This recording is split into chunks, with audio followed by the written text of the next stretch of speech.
Hi, welcome to Richard Gabili YouTube channel, and for today's tutorial, I will be teaching you on how to turn on and off posture gesture haptic and voiceover on iPhone X. But first, kindly subscribe to this channel and don't forget to hit the subscribe button and the bell to notify you for the new updates. And let's start.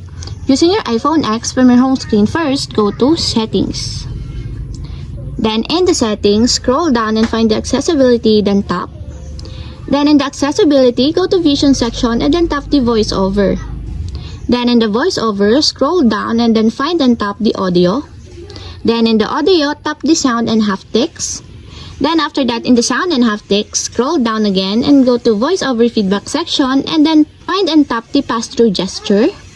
Then in the pass-through gesture, find the haptic, and as you will see, there's a switch button located on the side of it. Then all you have to do is just tap it to enable until it becomes green.